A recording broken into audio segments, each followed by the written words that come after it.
എന്താണ് ക്രിസ്മസുമായി ബന്ധപ്പെട്ടുകൊണ്ടുള്ള സമീപനം? ഞാനതിന് വിശദാംശങ്ങളിൽ കിടക്കാൻ ആഗ്രഹിക്കുന്നില്ല. അത് വീണ്ടും ചർച്ച ചെയ്യപ്പെടരുത് എന്നാണ് നമ്മൾ ആഗ്രഹിച്ചത്. പക്ഷേ വേലി തന്നെ വിളവ് തന്നെ മുന്നോട്ട് വന്നാൽ സമൂഹത്തിലുണ്ടാകുന്ന തെറ്റിദ്ധാരണ നീക്കേണ്ട ബാധ്യത സുന്നി മഹൽ ഫെഡറേഷൻ ഉണ്ട് എന്നതുകൊണ്ടുകൂടി മാത്രം സൂചിപ്പിക്കുകയാണ്. ഉണ്ണിയേശു എന്ന പദപ്രയോഗം ഖുൽ ഹുവല്ലാഹു അഹദ് എന്ന സൂറത്തിനെതിരാണത്രേ. ഈയിടെയായിരുന്ന പ്രസംഗമാണ്. ഉണ്ണിയേശു എന്ന വാക്ക് ഇസ്ലാമിക വിരുദ്ധമാണോ? ആര് പറഞ്ഞാലും ഉണ്ണിയേശു എന്ന വാക്ക് എങ്ങനെയാ വിരുദ്ധമാകുന്നത്? ഉണ്ണി എന്ന വാക്ക് ആർക്കൊക്കെ ഇല്ലാത്തത്? ഉണ്ണിയോടോ യേശുവിനോടോ വിമുഖത എന്നിവർ പറയണം. ഉണ്ണിയേശു പിറന്നു, ഈസാ അലൈഹി സ്വലാത്തു വസ്സലാം ജനിച്ചു എന്ന കാര്യം തർക്കമില്ലല്ലോ. ഉണ്ണി എന്ന വാക്ക് പല ആളുകൾക്ക് വരുന്നുണ്ട്. ഉണ്ണിമോയ് മുസ്ലിമാണ്, ഉണ്ണിമോയ് മുസ്ലിമാണ്. അപ്പൊ ഉണ്ണി എന്ന വാക്ക് അനിസ്ലാമിക ഭാഷയല്ല. യേശു എന്ന വാക്കിനോടാണോ വിമുഖത എങ്കിൽ ഈസാ അലൈഹി സ്വലാത്തു വസ്സലാമിന് ക്രിസ്തീയ സഹോദരന്മാർ വിളിക്കുന്ന പേരാണ് യേശു. അതുകൊണ്ട് നിങ്ങൾ പറയുന്ന യേശു എന്ന അർത്ഥത്തിൽ യേശു എന്ന വാക്ക് ആരുപയോഗിക്കാത്തത്? മൂസാ അലൈഹി സ്വലാത്തു വസ്സലാമിന് അവർ മോശ എന്നാണല്ലോ പറയാറ്. ഇബ്രാഹിം അലൈഹി സ്വലാത്തു വസ്സലാമിന് അവർ അബ്രഹാം എന്നാണല്ലോ പറയാറുള്ളത്. ആ വാക്ക് അനിസ്ലാമികമായ വാക്കല്ല, അത് അവരുടെ ഭാഷയാണ്. സുറിയാനി ഭാഷയിൽ ഏലി ഏലി ലമ്മാ സബ്ബക്തനിന് ബൈബിൾ പറയുന്നില്ലേ? ഏലി എന്ന വാക്കിന്റെ അർത്ഥം എന്താ? യഹോവ എന്നാണ്, അള്ളാഹു എന്നാണ്, ഇലാഹി എന്നാണ്, ഗോഡ് എന്നാണ്, ഈശ്വരൻ എന്നാണ്, കർത്താവ് എന്നാണ്, പടച്ചവൻ എന്നാണ്. അതൊക്കെ മുത്തറാദിഫായ വാക്കുകളാണ്. അത് ഏത് ഭാഷയിൽ പറഞ്ഞാലും അള്ളാഹു, ഏത് ഭാഷയിൽ പറഞ്ഞാലും ഇലാഹ്, ഈ സർവാധിപനായ പടച്ച തമ്പുരാൻ, അങ്ങനത്തെ വാക്ക് ഉപയോഗിച്ചുകൊണ്ട് അവർ പറയുമ്പോ അവരുടെ ഭാഷയിൽ നമ്മൾ ബഹുമാനിക്കുകയാണ് വേണ്ടത്. അത് അവർ പറഞ്ഞോട്ടെ. അതുകൊണ്ട് ഉണ്ണിയേശുവിന് ജന്മമില്ല എന്നാണോ? ലം യലിദ് വലം യൂലദ് എന്ന് പറയുന്ന വാക്ക് ആയത്തിനെതിരാണ് അത്ര ഉണ്ണിയേശു എന്ന് പറയുന്ന ആശയം. ഉണ്ണിയേശു എന്ന് പറയുന്ന പദപ്രയോഗം ലം യലിദ് വലം യൂലദിന് എങ്ങനെയാണ് എതിരാകുന്നത്? അല്ലാഹു സുബ്ഹാനഹു വ തആല സംബന്ധിച്ചുകൊണ്ട് ഖുർആൻ പറയുന്നത് അല്ലാഹു ജനിച്ചവനല്ല, അല്ലാഹു ജനിപ്പിച്ചവനുമല്ല. അതിന്റെ അർത്ഥം ഉണ്ണിയേശു ഇല്ല എന്നാണ്. അതിനർത്ഥം അല്ലാഹു ഉണ്ണിയേശുവിനെ നിഷേധിച്ചു എന്നാണോ? യേശു ജനിച്ചു എന്നതുകൊണ്ടാണല്ലോ. ഈസാ അലൈഹി സ്വലാത്തു വസ്സലാം ബത്ലഹേമിൽ ജനിച്ചു എന്നതുകൊണ്ടാണ് ഇസ്രായിന്റെ രാത്രിയിൽ മഹാനായ സയ്യിദുനാ റസൂലുള്ളാഹി സ്വല്ലല്ലാഹു അലൈഹി വസല്ലം തങ്ങളെയും വഹിച്ചു ജിബ്രീൽ അലൈഹി സ്വലാത്തു വസ്സലാം ഒരുപാട് സ്ഥലത്ത് സന്ദർശനം നടത്തിയപ്പോ ഇതേതാണ് ജിബ്രീൽ എന്ന് ചോദിക്കുന്ന സമയത്ത് ആ കാര്യങ്ങളൊക്കെ വിശദീകരിച്ചു കൊടുക്കുമ്പോൾ ആദരവ് സൂചിപ്പിച്ചുകൊണ്ട് അവിടെ സുന്നത്ത് നിസ്കരിക്കുകയും പ്രാർത്ഥിക്കുകയും ചെയ്തല്ലോ സയ്യിദുനാ റസൂലുള്ളാഹി സ്വല്ലല്ലാഹു അലൈഹി വസല്ലം തങ്ങൾ. ഈ സ്ഥലം ചോദിച്ചു, ഏതാ ഇത്? ഇത് ബത്ലഹേം എന്ന സ്ഥലമാണ്. ഇവിടെ എന്താണ്? ഇവിടെയാണ് പ്രവാചകരെ ഈസാ അലൈഹി സ്വലാത്തു വസ്സലാം ജനിച്ചത്. അവിടെ വെച്ചുകൊണ്ട് പ്രവാചകൻ ആദരവ് സൂചന പ്രകടിപ്പിച്ചല്ലോ, പ്രാർത്ഥന നടത്തിയല്ലോ. അപ്പൊ ജന്മസ്ഥലത്തിന്റെ മര്യാദ കാണിപ്പിച്ചു, ജന്മത്തോട് ആദരവ് പ്രകടിപ്പിച്ചു. ഈസാ നബി അലൈഹി സ്വലാത്തു വസ്സലാമിന്റെ ജന്മത്തെ ബഹുമാനിച്ചു, ആ സ്ഥലത്തെ ബഹുമാനിച്ചു. അതിനെ സംബന്ധിച്ചുകൊണ്ട് ഉണ്ണിയേശുവിന്റെ ജന്മം എന്ന് ആ ക്രൈസ്തവ മതവിശ്വാസികളുടെ ആചാരത്തിന്റെ, അവരുടെ വിശ്വാസത്തിന്റെ, അവരുടെ ആഘോഷത്തിന്റെ കാര്യമായിക്കൊണ്ട് അത് പറയുന്നത്, ഉദ്ധരിക്കുന്നത്, ഇക്കാര്യം ചെയ്യുന്നത് എവിടെയാണ് കൂട്ടരെ? ലം യലിദ് വലം യൂലദ് എന്നതിനെതിരാവുന്നത് മഹാനവറുകൾ പറയണം, പണ്ഡിത ശ്രേഷ്ഠന്മാർ പറയണം. പ്രിയപ്പെട്ടവരിലെ നമ്മളിലേക്ക് കടന്നു വരാനുള്ളത് ക്രിസ്തുമസ് എന്ന് പറയുന്ന ക്രിസ്മസാ കടന്നു വരാറുള്ളത്. എന്താ ക്രിസ്തുമസ് എന്ന് പറഞ്ഞാൽ? എന്താ ക്രിസ്മസ് എന്ന് പറഞ്ഞാൽ? മഹാനായ ഈസാ നബി അലൈഹിസ്സലാം ദൈവമാണെന്ന് വിശ്വസിക്കുന്ന ക്രിസ്ത്യാനികൾ ഈസാ നബി അലൈഹിസ്സലാം ജനിച്ച ദിവസമാണ് എന്ന് വിശ്വസിക്കുന്ന ദിവസമാണ് ഡിസംബർ 25. അങ്ങനൊരു ദിവസമാണ് കടന്നു വരാൻ പോകുന്നത്. അപ്പോഴേക്കും ആ മതക്കാരെ സംബന്ധിച്ചിടത്തോളം, ക്രൈസ്തവരെ സംബന്ധിച്ചിടത്തോളം അവർക്കത് അവരുടെ മതത്തിന്റെ ആഘോഷമാണെങ്കിൽ, മുസ്ലിമീങ്ങളായ നമ്മൾ ഈസാ നബി അള്ളാഹുവിന്റെ പ്രവാചകനാണെന്ന് വിശ്വസിക്കുന്നവരല്ലേ? നമ്മൾക്ക് എങ്ങനെയാണ് ഈസാ നബി ദൈവമാണ് എന്ന് വിശ്വസിക്കുന്ന ഒരു സംസ്കാരത്തെ, എന്ന ആഘോഷത്തെ ആഘോഷിക്കാൻ കഴിയുക? ആലോചിച്ചു നോക്ക് എന്റെ പ്രിയപ്പെട്ട ചെറുപ്പക്കാരികളെ. അള്ളാഹു പറഞ്ഞത് വമാ ഖതലൂഹു വമാ സ്വലബൂഹു വലാകിൻ ശുബ്ബിഹ ലഹും. മറ്റുള്ളവരുടെ ആഘോഷങ്ങളിൽ മതസൗഹാർദ്ദം എന്ന് പറഞ്ഞിട്ട് നമ്മുടെ ദീനിന് പോലും പോറലേൽക്കുന്ന രീതിയിൽ നമ്മൾ പങ്കാളികളാകുന്നത്. പ്രിയപ്പെട്ടവരെ, മതം വിറ്റിട്ടല്ല, ആദർശം പണയം വെച്ചിട്ടുള്ള ഒരു ആഘോഷങ്ങളിൽ. ക്രിസ്മസിന്റെ ഐതിഹ്യം എന്താണ്? ദൈവം മനുഷ്യനായി ജനിച്ചു എന്നാണ്. ദൈവം മനുഷ്യനായി ജനിച്ചു.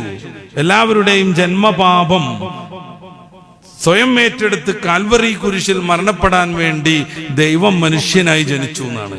അപ്പൊ യേശു ക്രിസ്തു എന്ന് പറഞ്ഞ ആള് ദൈവമാണെന്ന് അവർ പറയുന്നു.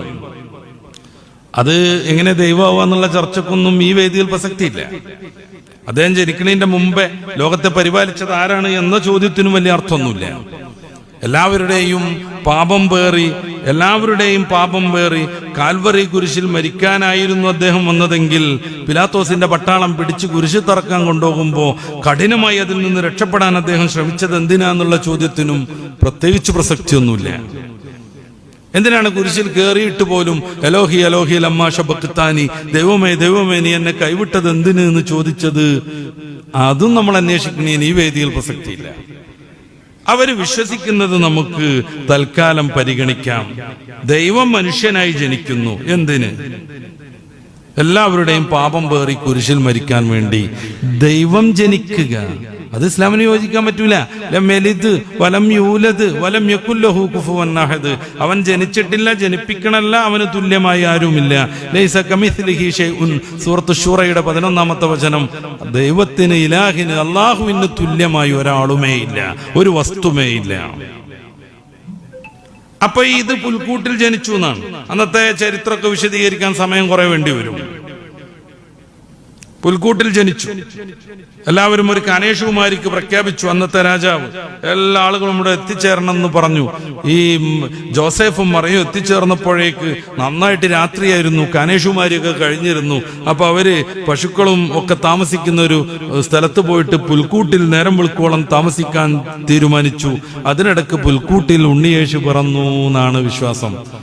അത് ഡിസംബർ 25-നാണോ അല്ലേ? അതൊക്കെ വേറൊരു ചർച്ചയാണ്.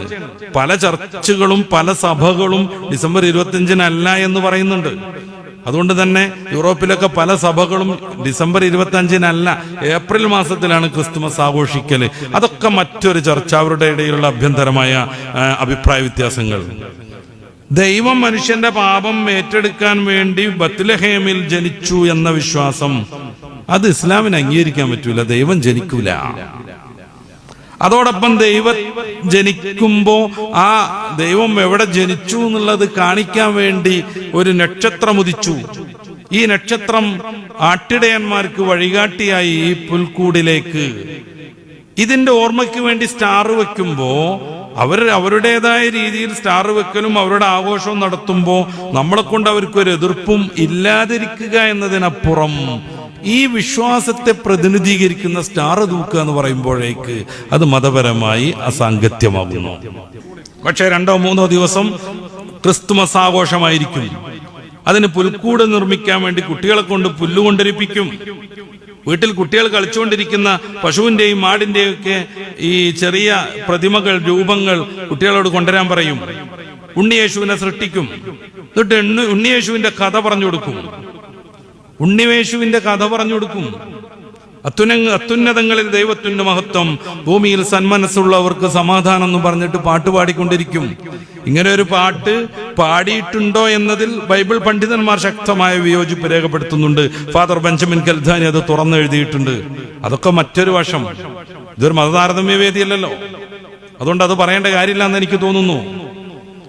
ആ പാട്ട് പാടിപ്പിച്ചുകൊണ്ടേയിരിക്കുന്നു. എന്നിട്ട് മുസ്ലിം കുട്ടികളെല്ലാം ഇത് പഠിക്കുന്നു, ഈ ആഘോഷത്തിൽ പങ്കെടുക്കുന്നു.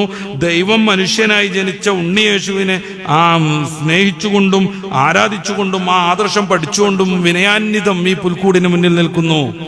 എന്നിട്ട് നല്ല തടിച്ച കുട്ടിനെ നോക്കി, വയറൊക്കെ ചാടിയ കുട്ടിനെ നോക്കിയിട്ട് സാന്താക്രോസ് അപ്പൂപ്പനാക്കുന്നു. എന്നിട്ട് കരോൾ സംഘത്തെ സ്കൂളിൽ തന്നെ സൃഷ്ടിക്കുന്നു. കരോൾ സംഘം ഓരോ റൂമിലും, ഓരോ ക്ലാസ് റൂമിലും പോയിട്ട് ചെണ്ട കൊട്ടി പാട്ട് പാടിക്കൊണ്ടിരിക്കുന്നു. എന്ത് പാട്ട്? യേശുവിനെ ദൈവമാക്കുന്ന പാട്ട്. യേശുവിനെ ദൈവമാക്കുന്ന പാട്ട്. നമ്മൾ മതേതരത്വം, മതസൗഹാർദ്ദം എന്നൊക്കെ പറഞ്ഞ എല്ലാവരും ചെയ്യാണെന്നാണോ എന്ന് നമ്മൾ ആലോചിക്കുക. അപ്പൊ ഇതിന് പരിഹാരമായിട്ട് എല്ലാവരും ചെയ്യാന്നുള്ളതാണ്. ഞാൻ ആദ്യം പറഞ്ഞു, എല്ലാം ശരിയാണെന്ന് വിശ്വസിക്കലും അംഗീകരിക്കലും അതൊരു പരമമായ നിഫാഖാണ്, ആത്മവഞ്ചനയാണെന്ന് നമ്മൾ നേരത്തെ പറഞ്ഞു. രണ്ടാമതായി സൗഹൃദം പൂത്തുലയാൻ ചില ആളുകളൊക്കെ വെക്കുന്ന ഒരു രീതിയാണ് നമ്മളിപ്പോ പറഞ്ഞ എല്ലാവരും ചെയ്യാന്നുള്ളത്. അതും സന്തോഷത്തെക്കാളും സൗഹൃദത്തെക്കാളും പ്രശ്നങ്ങളാണ് ഉണ്ടാക്കുക എന്ന് നമ്മൾ മനസ്സിലാക്കുക. അതുകൊണ്ടാണ് മേസി രവി കയറിയത് കൊണ്ട് ഗുരുവായൂർ ക്ഷേത്രം പുണ്യാഹം ചെയ്യേണ്ടി വരുന്നത്.